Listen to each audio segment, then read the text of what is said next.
भैया के बहुत बहुत प्रणाम बा। सब भैयन के नमस्कार प्रणाम।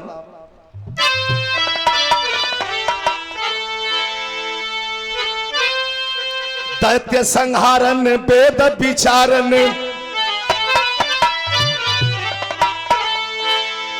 दैत्य संहारन वेद विचारन,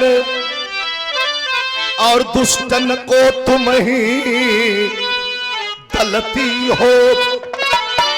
अरे कर त्रिशूल लिए धनु बाण, और सिंह चढ़े रण में लड़ती हो। तो फिर बाघ बुढ़ान की सिंह हेरा, कि ध्यान धरे शिव को जपती हो। अरे मोए,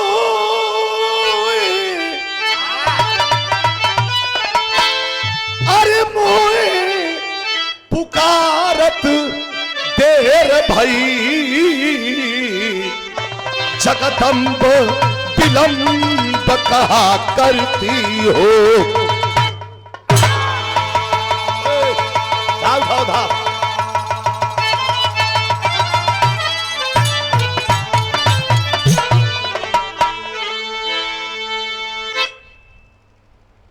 एक भजन से ही गीत की शुरुआत हो।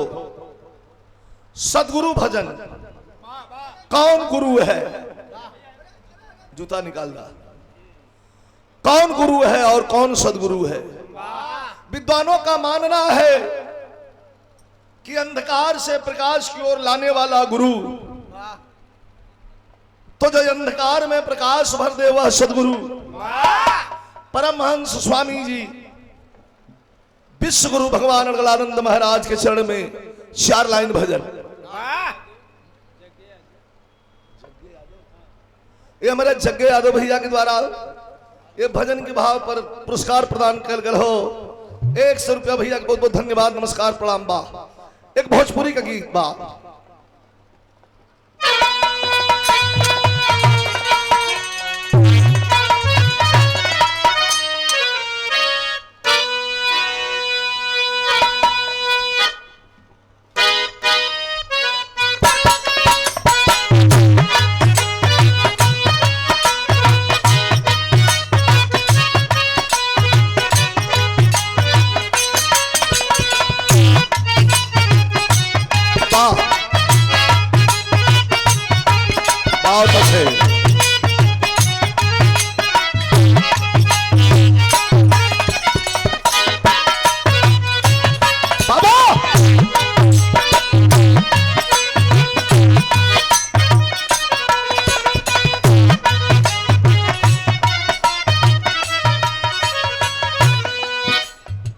स्वामी जी के चरण में लाइन बाय। अधम मन का पुकार, अरे देईदा देईदा,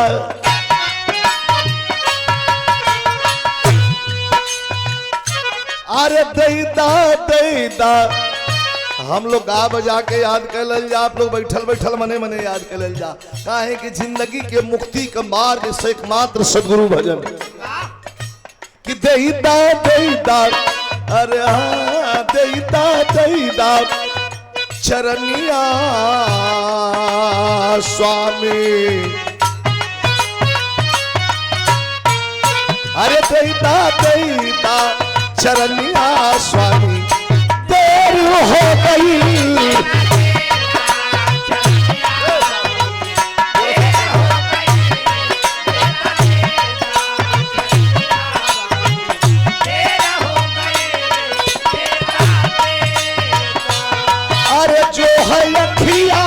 अखिया रे जो है अखिया, तरस दिन अबेर हो गई।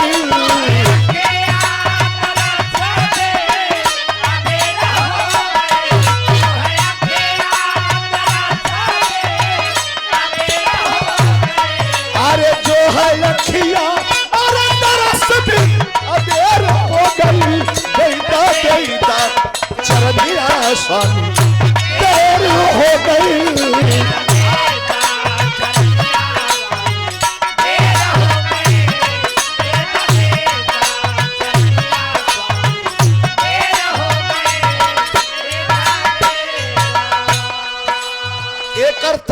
बड़ी सुंदर बात।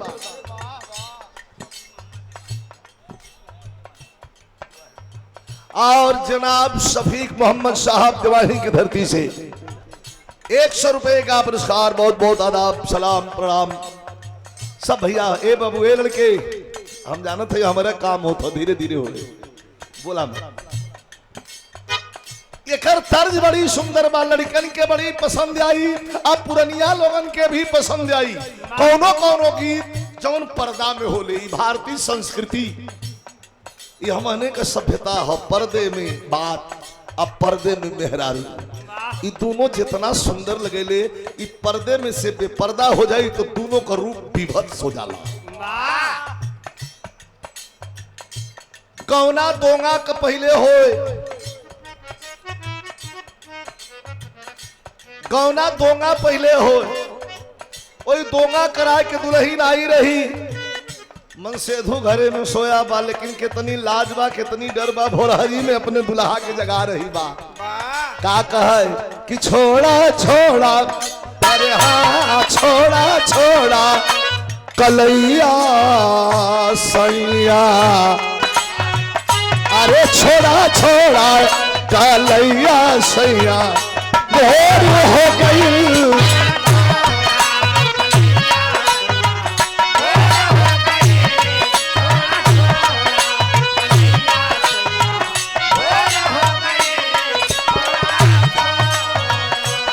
और पारस नाथ यादव जी महाबलपुर कछमा पुरस्कार 100 रुपया प्रदान कैलन। आनंद ले, बैठ जा, जल्दी बैठ जा। दुल्हन कहत बा, छोड़ा छोड़ा कलैया सैया, भोर हो गई कैसे? अरे ताकी ताकी ताकी ताकी ताकी नायन नवा अजोर हो गई।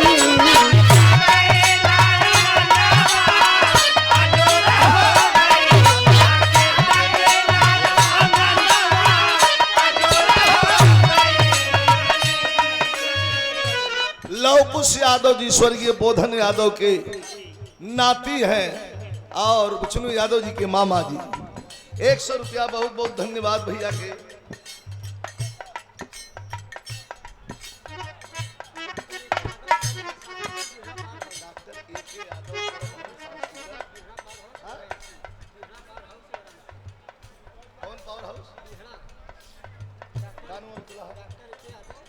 Doctor A.K. यादव बिहाड़ा पावर हाउस से, वाराणसी से ये 200 रुपए का पुरस्कार दिए हैं, धन्यवाद।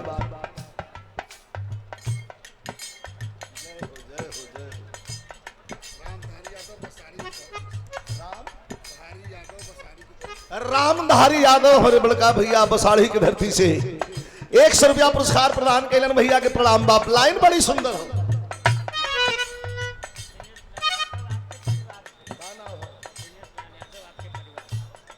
और इन दिनेश लाल यादव भैया के द्वारा ये पुरस्कार शुभ आशीर्वाद हमारे परिवार के नाम हो, धन्यवाद। ताका है कि ताकी ताकी नयन दबाए जोर हो गई।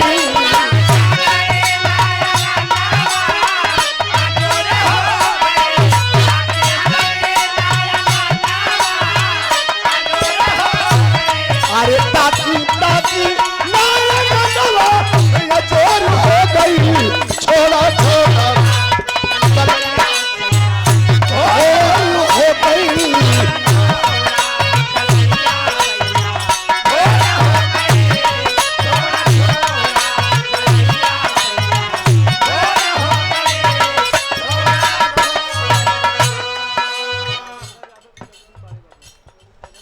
श्री नागेंद्र यादव जी PWD में कार्यरत हैं, बड़े बाबू के पद पर, अमृति की धरती से। और चढ़ावा मत माँ के ले लेते, ले लेते। ये 501 रुपए का पुरस्कार हो। आपके चरणों में प्रणाम, सब भैया के नमस्कार प्रणाम। बड़ी सुंदर लाइट।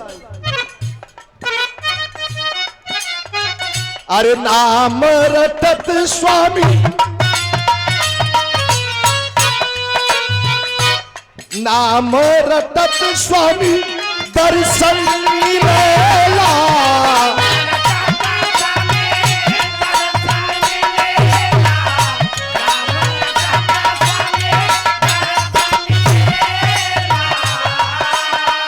अरे भव के सगरवा से जियरा तरेला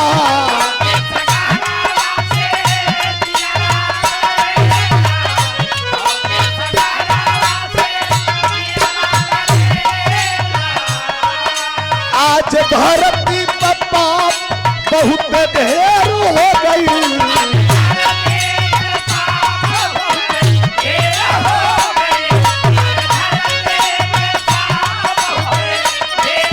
अरे आज धरती बहुत ढेर हो गई देता देता चरनिया स्वामी देर हो गई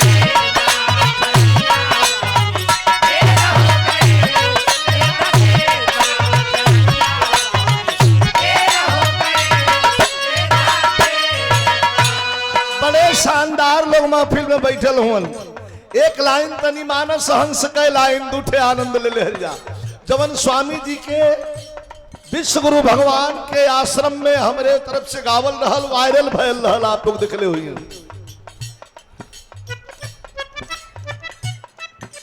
प्रधान से लेकर राष्ट्रपति तक ये लाइन छू के निकल जाई जितने प्रतिनिधि हैं प्रधान से शुरू बीडीसी क्षेत्र पंचायत जिला पंचायत एमएलए ब्लॉक प्रमुख राष्ट्रपति तक जितने प्रतिनिधि हैं बीच में सबको छू करके लाइन निकलेगी ध्यान दीजिएगा अरे सत्य से ही सत्ता डोले सदगुरु कृपा का अर्थ बा अरे सत्य से ही सत्ता डोले मर्जी से पत्ता डोले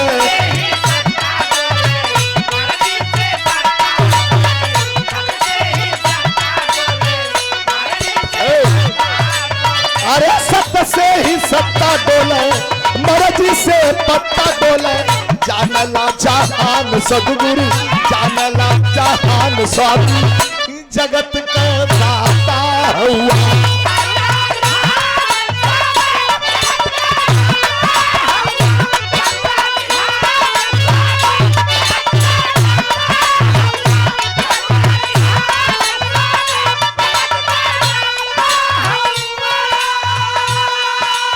और प्रेम क्या है आखिरी लाइन का हो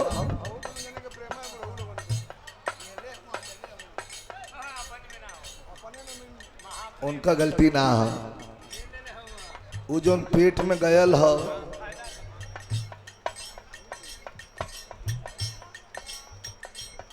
बड़ा अफसोस हो कि नाती पोता खिलावे का उम्र है ये उम्र में ही कुल काम करे का जरूरत है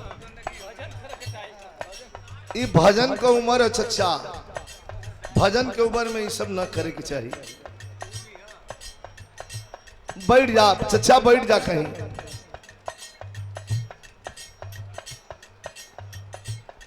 ये भजन का उम्र है कुर्सीदा बाबू बैठ जा बैठा दा उनके ये बस बैठा दा ये हाँ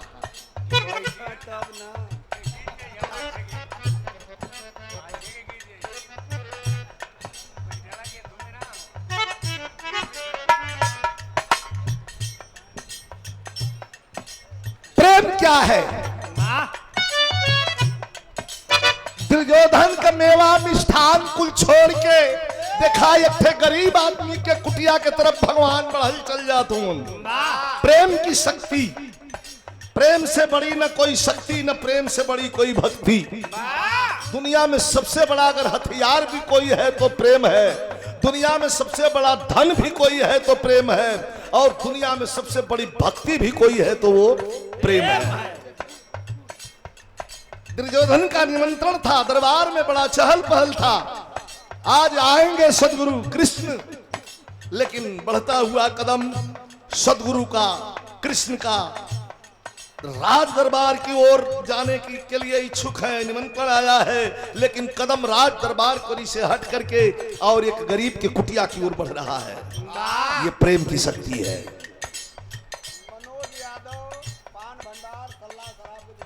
मनोज यादव पान भंडार बहुत बढ़िया पान भैया लगावल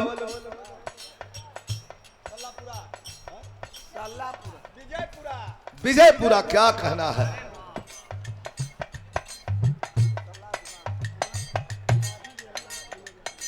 विनोद यादव ये दादी जी के नाती हुए, बाबू के द्वारा ये पुरस्कार प्रदान किया गया। शुभ आशीर्वाद, धन्यवाद।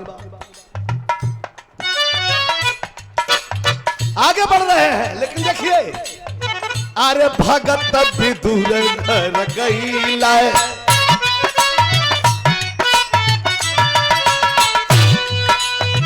अरे भगत विदुर घर गईला, प्रेम से सगवे खैला।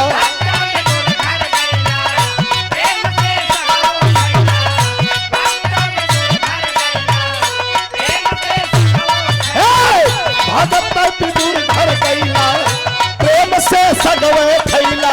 छोड़ के पकवान सदगुरु, छोड़ के पकवान सदगुरु, अरे जगत का दाता हुआ।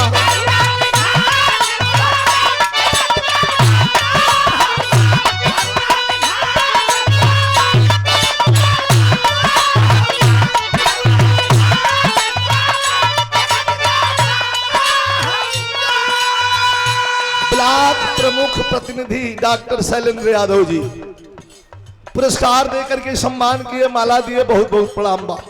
वंदना का आखिरी लाइन बड़ी सुंदर लाइन,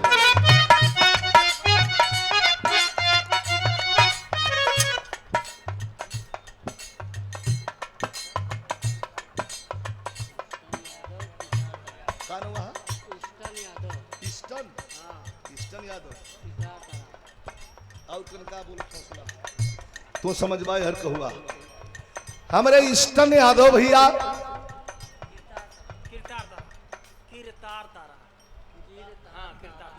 अच्छा किरतार तारा से हमारे कृष्ण यादव भैया ये 201 रुपया पुरस्कार प्रदान कैलन है। बहुत बहुत प्रणाम, सब भैया के प्रणाम बा। अरे स्वामी बिहारी,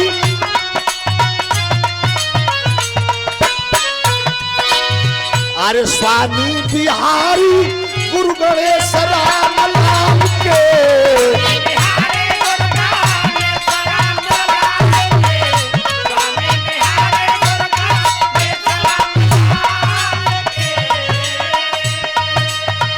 रामदेव चंद्रिका, रामदेव चंद्रिका अब चंद्र लाल के,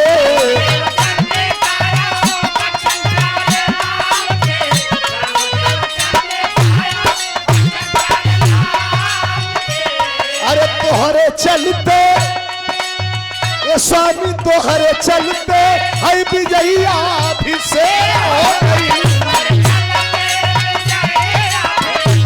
शेर हो गई। अरे तोहरे चलते अरे विजया अभिषेक हो गई,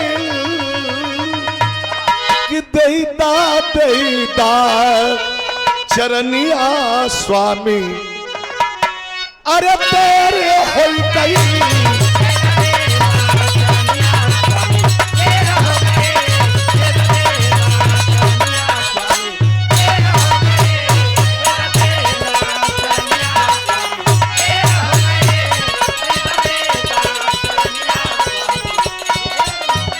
ये 500 रुपए का पुरस्कार पशु डॉक्टर, हाँ पशु डॉक्टर बैजू यादव जी रामपुर सिकड़ी की धरती से 500 रुपए का